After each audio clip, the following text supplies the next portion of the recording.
is truly rare and should really be the basis of all politics. ശരിക്കും എന്റെ സഹോദരന് അദ്ദേഹത്തിന്റെ ഹൃദയത്തിൽ നിങ്ങളോടുള്ള ആഴത്തിലുള്ള ബഹുമാനം, അതുപോലെ നിങ്ങൾക്ക് അദ്ദേഹത്തിലുള്ള ആഴത്തിലുള്ള ബഹുമാനം, ഈ പരസ്പര ബഹുമാനമായിരിക്കണം ശരിക്കും യഥാർത്ഥത്തിലുള്ള രാഷ്ട്രീയത്തിന്റെ അടിത്തറയായി നിലനിൽക്കേണ്ടത്. In fact, that is what Mahatma Gandhiji's dream for India was. യഥാർത്ഥത്തിൽ മഹാത്മാഗാന്ധിക്ക് ഈ രാജ്യത്തെക്കുറിച്ച്, ഇന്ത്യയെക്കുറിച്ചുള്ള സ്വപ്നവും അതായിരുന്നു. When he formed his own bond with the people of India and he led the freedom movement and the people of India stood side by side with him, shoulder to shoulder with him in fighting for the freedom of our country. This is the bond, that the foundation that was laid by him. Mahatma Gandhi Indian സ്വാതന്ത്ര്യ സമരത്തിൽ ഇന്ത്യയിലെ ജനങ്ങളുമായി ഒരു ബന്ധമുണ്ടാക്കി സ്വാതന്ത്ര്യ സമരത്തെ മുൻപോട്ട് നയിച്ചപ്പോൾ ഇന്ത്യയിലെ ജനങ്ങൾ തോളോട് തോൾ ചേർന്ന് അദ്ദേഹത്തോടൊപ്പം നിന്നു. ഇത്തരത്തിൽ ജനങ്ങളുമായിട്ടുള്ള ഒരു ബന്ധമാണ് ഈ രാജ്യത്തിന്റെ അടിത്തറയായിട്ട് അദ്ദേഹം ആഗ്രഹിച്ചത്. As one of the greatest leaders of all time, when he spoke, he did not speak for himself, he spoke for each and every Indian. Mahatma Gandhi ഈ ലോകത്തിലെ ഏറ്റവും മഹാന്മാരായ നേതാക്കളിൽ ഒരാളായി അദ്ദേഹം സംസാരിച്ചപ്പോൾ അദ്ദേഹത്തിന് വേണ്ടിയല്ല സംസാരിച്ചത്, അദ്ദേഹം സംസാരിച്ചത് ഈ രാജ്യത്തെ ഓരോ ജനങ്ങൾക്കും ഓരോ വ്യക്തിക്കും വേണ്ടിയാണ്. When he fought for justice, when he fought for equality, when he spoke of secularism, he spoke for every single Indian, no matter what religion, what caste, what creed. അദ്ദേഹം സമത്വത്തിന് വേണ്ടി, അദ്ദേഹം തുല്യതയ്ക്ക് വേണ്ടി, നീതിക്ക് വേണ്ടി, മതേതരത്വത്തെ കുറിച്ച് സംസാരിച്ചപ്പോൾ ഈ രാജ്യത്തിലെ എല്ലാ ജനങ്ങൾക്കും വേണ്ടിയാണ്, ഏത് മതത്തിൽപ്പെട്ട ഏത് വിഭാഗത്തിലും പെട്ട എല്ലാ ജനങ്ങൾക്കും വേണ്ടിയാണ് അദ്ദേഹം സംസാരിച്ചത്. It was his dream that those who represent you respect you. മഹാത്മാഗാന്ധിയുടെ സ്വപ്നമായിരുന്നു ഈ രാജ്യത്തെ ജനങ്ങളെ പ്രതിനിധാനം ചെയ്യുന്ന നിങ്ങളുടെ ജനപ്രതിനിധികൾ ഈ രാജ്യത്തെ ജനങ്ങളെ ബഹുമാനിക്കണമെന്നത് മഹാത്മജിയുടെ സ്വപ്നമായിരുന്നു. That those whom you elect to be your representatives, whether in parliament or whether in the assemblies, are people who come to you, who understand your problems, who come to your homes, discuss with you what the solutions can be, and then make policies to help you and to make you progress. അദ്ദേഹത്തിന്റെ സ്വപ്നമായിരുന്നു ജനപ്രതിനിധികളായി പാർലമെന്റിലേക്ക്, നിയമസഭയിലേക്ക് നിങ്ങൾ തെരഞ്ഞെടുക്കുന്നവർ നിങ്ങളുടെ വീടുകളിലെത്തി നിങ്ങളോട് സംസാരിക്കുന്നവർ, നിങ്ങളുടെ പ്രശ്നങ്ങൾ എന്താണെന്ന് മനസ്സിലാക്കുന്നവർ, ഈ പ്രശ്നം പരിഹരിക്കാൻ വേണ്ടി പ്രവർത്തിക്കുന്നവർ, അങ്ങനെയുള്ളവരായിരിക്കണം ജനപ്രതിനിധികൾ എന്നത് അദ്ദേഹത്തിന്റെ സ്വപ്നമായിരുന്നു.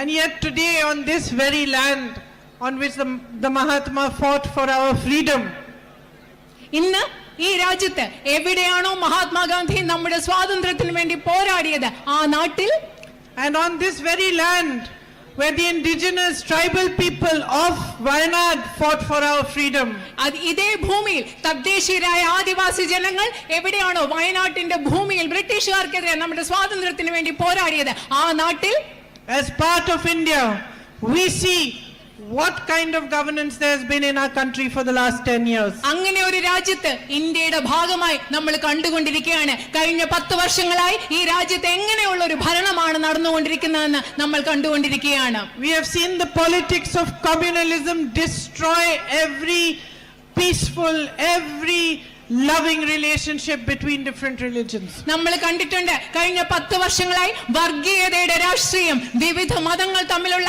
സാഹോദര്യത്തെ, സമാധാനത്തെ ഇല്ലാതാക്കുന്ന കാഴ്ച ഈ രാജ്യത്ത് നമ്മൾ കണ്ടിട്ടുണ്ട്.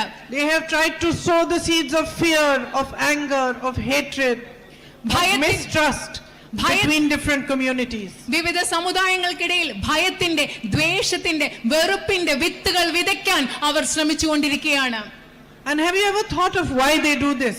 Yeah. And think that they are all working together. Maybe they have a factory or a business or a piece of land, and they all work together happily on that land. നിങ്ങൾ ആലോചിക്കുക, അവർക്ക് ഒരുപക്ഷെ ഒരു factory ഉണ്ടാകാം, ഒരു business ഉണ്ടാകാം, ഒരു വ്യവസായം ഉണ്ടാകാം, കുറച്ച് ഭൂമി ഉണ്ടാകാം. അവർ 3 പേരും ഒരുമിച്ച് ചേർന്നുകൊണ്ട് അതിനുവേണ്ടി പ്രവർത്തിച്ചുകൊണ്ടിരിക്കുന്ന ഒരു സാഹചര്യം നിങ്ങളൊന്ന് ആലോചിച്ച് നോക്കിക്കേ. They share equally what they earn so that each of their families progresses together. കാരണം അവർ 3 പേരും എന്തൊക്കെ സമ്പാദിക്കുന്നു അവർ തുല്യമായിട്ട് പങ്കിടുന്നു. കാരണം എല്ലാവരുടെയും കുടുംബങ്ങൾ ഒരുപോലെ പുരോഗതി പ്രാപിക്കുന്നു.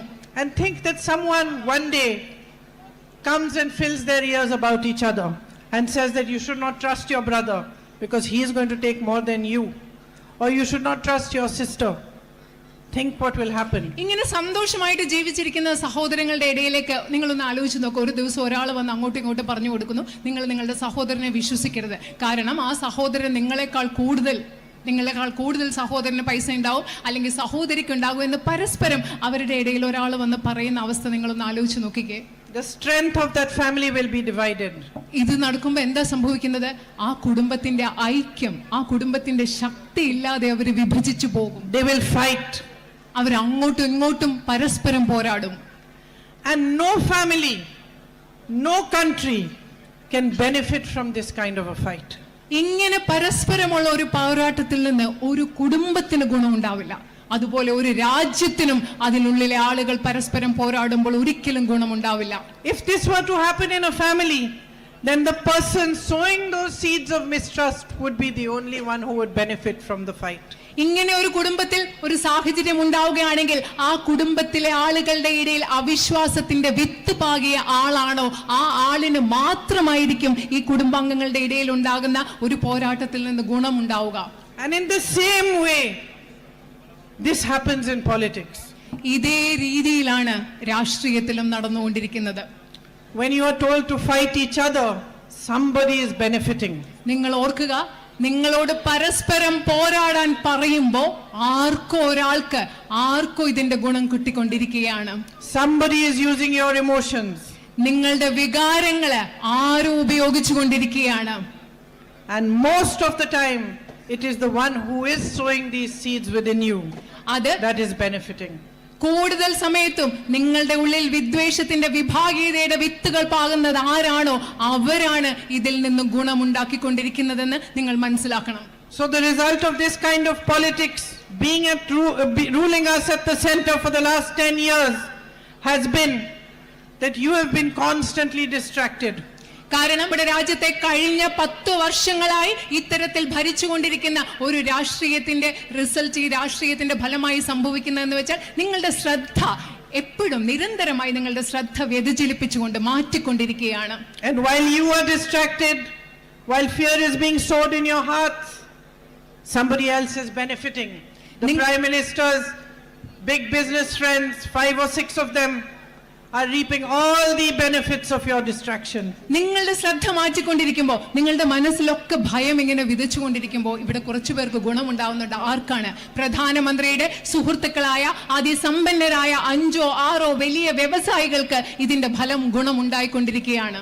Without us even realizing, the public even realizing, all the ports, airports, subsidiaries of PSUs, big road projects, you name it, everything has been handed over to his businessmen. നമ്മൾ ആരും തിരിച്ചറിയുന്നതിന് മുമ്പ്, ഇവിടുത്തെ സാധാരണ ജനങ്ങൾ മനസ്സിലാക്കുന്നതിന് മുമ്പ് ഈ രാജ്യത്തെ തുറമുഖങ്ങൾ, ഈ രാജ്യത്തെ എയർപോർട്ടുകൾ, ഈ രാജ്യത്തെ റോഡുകൾ നിർമ്മിക്കാനുള്ള കരാറുകൾ, അതുപോലെ പൊതുമേഖലാ സ്ഥാപനങ്ങളുടെ അനുബന്ധ സ്ഥാപനങ്ങൾ ഇതെല്ലാം പ്രധാനമന്ത്രിയുടെ സുഹൃത്തുക്കളായ വലിയ ബിസിനസ്സുകാർക്ക് നൽകിക്കൊണ്ടിരിക്കുകയാണ്. 16 lakh crores of rupees of loans have been written off for them. അവരുടെ 16 ലക്ഷം കോടി രൂപ വരുന്ന കടങ്ങൾ എഴുതി തള്ളുകയുണ്ടായി. And what about the farmers of our country? What about their loans? നമ്മുടെ രാജ്യത്തെ അവരുടെ 16 ലക്ഷം കോടി വരുന്ന തുക ലോണുകൾ കടങ്ങൾ എഴുതി തള്ളിയപ്പോൾ നമ്മുടെ നാട്ടിലെ കർഷകരുടെ കടങ്ങൾക്ക് എന്താണ് സംഭവിച്ചത്? What about the much promised MSP for your rubber crop? നിങ്ങളുടെ റബ്ബറിന് വേണ്ടി അവർ വാഗ്ദാനം ചെയ്ത മിനിമം താങ്ങുവിലയ്ക്ക് എന്താണ് സംഭവിച്ചത്? The government says they don't have money for it. Government പറയുന്നു ഇത് ചെയ്യാൻ അവർക്ക് പൈസ ഇല്ല. You educate your children, you work hard, you set up your own businesses, you work in the fields, you do whatever you can so that your children should be educated. നിങ്ങൾ നിങ്ങളുടെ കുട്ടികളെ പഠിപ്പിക്കാൻ വേണ്ടി നിങ്ങൾ ബിസിനസ് ഉണ്ടാക്കുന്നു, നിങ്ങൾ കർഷക തൊഴിൽ ചെയ്യുന്നു, നിങ്ങൾ നിങ്ങളുടെ കുട്ടികളെ പഠിപ്പിക്കാൻ വേണ്ടി നിങ്ങൾക്ക് സാധ്യമായതെല്ലാം നിങ്ങൾ ചെയ്യുകയാണ്. And what do you face?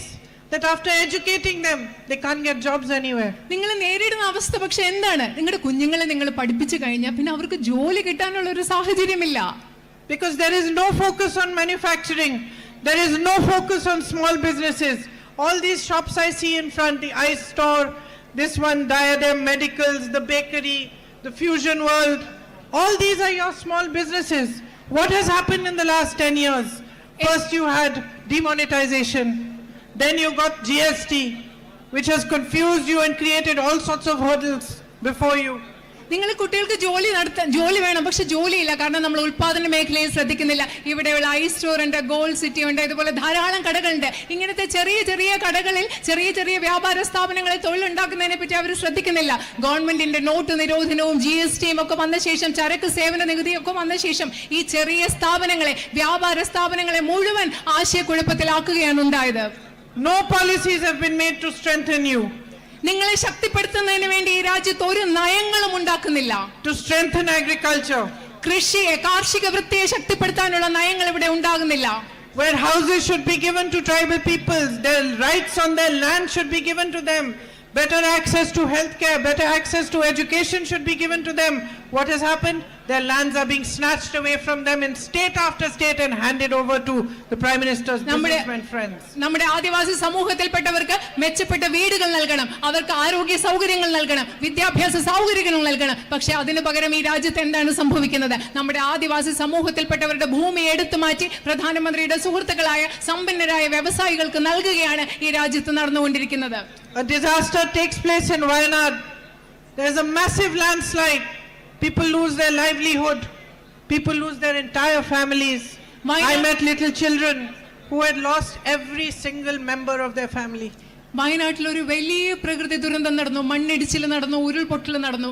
അവിടെ ജീവിതത്തിലെല്ലാം നഷ്ടപ്പെട്ട, കുടുംബങ്ങൾ നഷ്ടപ്പെട്ട അവരെ ഞാൻ കണ്ടു, വീടുകൾ നഷ്ടപ്പെട്ട, ജീവനോപാധി നഷ്ടപ്പെട്ടവരെ കണ്ടു, എല്ലാം നഷ്ടപ്പെട്ട കൊച്ചു കുഞ്ഞുങ്ങളെ ഞാൻ അവിടെ കണ്ടു. And the result of the BJP's kind of politics is that the Prime Minister comes here, he meets the victims of that tragedy, but for months he does not release the funds that they need to make their lives better again. നിങ്ങൾക്കറിയോ BJP പ്രവർത്തിക്കുന്ന BJPയുടെ രാഷ്ട്രീയത്തിന്റെ ഫലം എന്താണെന്നറിയോ? ഈ വയനാട്ടിൽ ഇത്രയും വലിയ ദുരന്തം ഉണ്ടായപ്പോൾ ആ ദുരന്തത്തിൽ അതിജീവിച്ചവരെ കാണാൻ പ്രധാനമന്ത്രി ഇവിടെ വന്നു, അവിടുത്തെ ആളുകളെ കണ്ട് സംസാരിച്ചു. പക്ഷെ അവർക്ക് ആവശ്യമുള്ള, അവർക്ക് അർഹതപ്പെട്ട സാമ്പത്തിക സഹായം ഇതുവരെ നൽകാൻ അവർ തയ്യാറായിട്ടില്ല. You have a huge issue of man-animal conflict here. ഇവിടെ മനുഷ്യ വന്യജീവി സംഘർഷം എന്ന് പറയുന്ന ഒരു വലിയ ഇഷ്യൂ, ഒരു വലിയ പ്രശ്നം നിങ്ങൾ നേരിടുന്നുണ്ട്. Something that needs a concerted effort so that a good solution can be found. എല്ലാവരും കൂടെ ചർച്ച ചെയ്യാനുള്ള ഒരു പരിശ്രമം വേണം. ഇതിന് കൃത്യമായ നല്ലൊരു പരിഹാരം കണ്ടുപിടിക്കാനുള്ള ഒരു പരിശ്രമം ഇവിടെ വേണം. Instead, suddenly the government announces ESA and puts 13-14 villages into that zone without so much as consulting the people who live on that land. പക്ഷെ അതിനു പകരം എന്താ ചെയ്യുന്നത്? ഭൂമിയിൽ ഇവിടെ താമസിക്കുന്ന ആളുകളോടൊന്നും ചർച്ച ചെയ്യാതെ ഗവൺമെന്റ് പ്രത്യേകിച്ച് ഒരു ദിവസം പരിസ്ഥിതി ആഘാത പഠനം നടത്തി പരിസ്ഥിതി മേഖലകൾ പ്രഖ്യാപിച്ച് നിങ്ങളുടെ ഗ്രാമങ്ങളെ അതിനകത്തേക്ക് കൊണ്ടുവരുന്നു. അവിടെ ഒരു ചർച്ചയും നടക്കുന്നില്ല.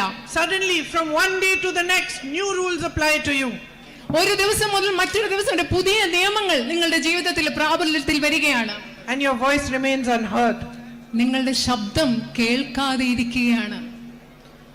So my sisters and brothers, if there is a time when your voice needs to be heard loud and clear, the voice of every single Indian needs to echo all across this nation, it is now. എന്റെ പ്രിയപ്പെട്ട സഹോദരന്മാരുടെ നിങ്ങളുടെ ശബ്ദം ഏറ്റവും വ്യക്തമായും ഏറ്റവും ഉച്ചത്തിലും കേൾക്കേണ്ട ഒരു സമയമുണ്ടെങ്കിൽ, രാജ്യം മുഴുവൻ, ഈ രാജ്യത്തെ ഓരോ വ്യക്തിയുടെയും ശബ്ദം പ്രതിധ്വനിക്കേണ്ട ഒരു സമയമുണ്ടെങ്കിൽ ആ സമയം ഇന്നാണെന്ന് ഞാൻ നിങ്ങളോട് പറയുകയാണ്. Each one of you represent all that is beautiful about our nation. ഇവിടെയുള്ള നിങ്ങൾ ഓരോരുത്തരും പ്രതിനിധാനം ചെയ്യുന്നത് നമ്മുടെ രാജ്യത്ത് ഏറ്റവും മനോഹരമായിട്ടുള്ളത് എന്താണോ അതിനെയാണ് ഇവിടെയുള്ള നിങ്ങൾ ഓരോരുത്തരും പ്രതിനിധാനം ചെയ്യുന്നത്. Yes, you also. You're looking at you have a beautiful smile. Yeah. നിങ്ങൾക്ക് മനോഹരമായ ഒരു പുഞ്ചിരിയുണ്ട്. Why? Because here in Wayanad you have always stood for what is right. എന്തുകൊണ്ടാണ് ഞാൻ അങ്ങനെ പറയുന്നത്? കാരണം വയനാട്ടിലെ ജനങ്ങൾ എല്ലാ കാലത്തും എന്താണോ ശരി അതിനുവേണ്ടി നിലകൊണ്ടിട്ടുള്ള ജനങ്ങളാണ് നിങ്ങൾ. This has been your history. ഇത് നിങ്ങളുടെ ചരിത്രമാണ്. There is so much natural beauty here, but you have beauty of the spirit. ഇവിടെ മനോഹരമായ പ്രകൃതി സൗന്ദര്യം ധാരാളമുണ്ട്. പക്ഷെ അത് മാത്രമല്ല, നിങ്ങൾക്കുള്ളിന്റെ ഉള്ളിൽ വരുന്ന നിങ്ങളുടെ ചൈതന്യത്തിനൊരു സൗന്ദര്യമുണ്ട്. Today the whole world is recognizing that my brother is fighting for the truth and he's been fighting alone. ഇന്ന് ലോകം മുഴുവൻ തിരിച്ചറിയുകയാണ് എന്റെ സഹോദരൻ സത്യത്തിന് വേണ്ടി പോരാടിക്കൊണ്ടിരിക്കുകയാണ്, സത്യത്തിന് വേണ്ടി അദ്ദേഹം തനിയെ പോരാടിക്കൊണ്ടിരിക്കുകയാണെന്ന് ഇന്ന് ലോകം മുഴുവൻ തിരിച്ചറിയുന്നു. But you, my sisters and brothers, recognized it the minute you saw his face. പക്ഷേ ലോകം മുഴുവൻ ഇന്നത് തിരിച്ചറിയുമ്പോൾ എന്റെ സഹോദരി സഹോദരന്മായ നിങ്ങൾ ഓരോരുത്തരും അദ്ദേഹത്തിന്റെ മുഖം കണ്ട നിമിഷം അദ്ദേഹം സത്യത്തിന് വേണ്ടി പോരാടുന്ന ആളാണെന്ന് നിങ്ങൾ തിരിച്ചറിഞ്ഞു. You are the light that the whole of India should see.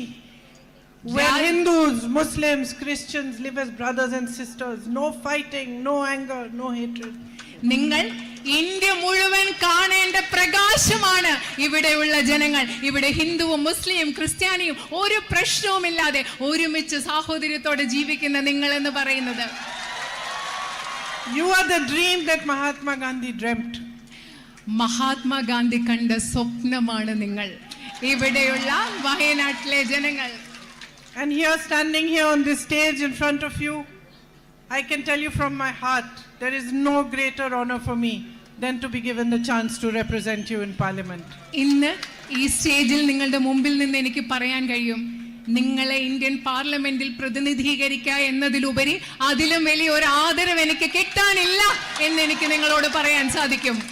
Plus, I have been a housewife now for 30 years, more than 30 years. So I have a really loud voice.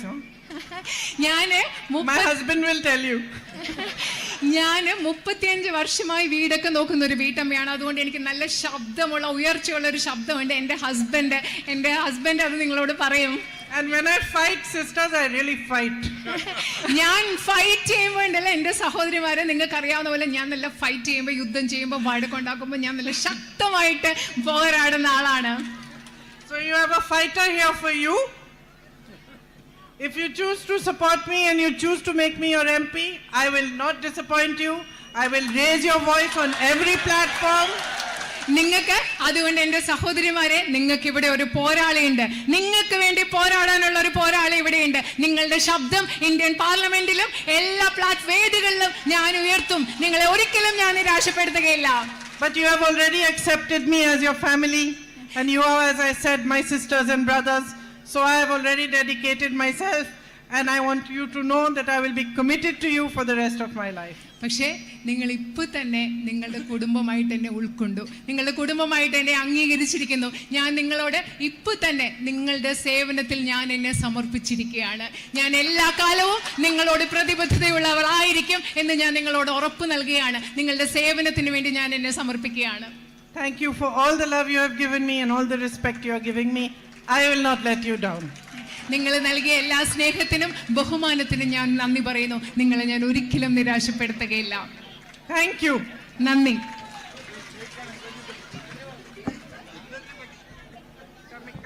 പ്രിയപ്പെട്ടവരെ, ചരിത്ര ഭൂരിപക്ഷത്തോടുകൂടി നമ്മുടെ പ്രിയപ്പെട്ട നേതാവ് പ്രിയങ്ക ഗാന്ധിയെ ഇന്ത്യൻ പാർലമെന്റിലേക്ക് തെരഞ്ഞെടുത്ത് അയക്കണമേ എന്ന് ഒരിക്കൽ കൂടി നിങ്ങളുടെ ഹൃദയകവാടത്തിൽ കരങ്ങൾ വെച്ച് വിനയത്തോടെ അഭ്യർത്ഥിച്ചുകൊണ്ട് ഈ നമ്മുടെ സ്ഥാനാർത്ഥിയെ കാണാൻ അഭിവാദ്യം ചെയ്യാൻ കടന്നു വന്ന നിങ്ങൾ എല്ലാവരെയും അഭിവാദ്യം ചെയ്യുന്ന ഒറ്റ വാക്കിൽ നന്ദി രേഖപ്പെടുത്തിക്കൊണ്ട് അവസാനിപ്പിക്കും.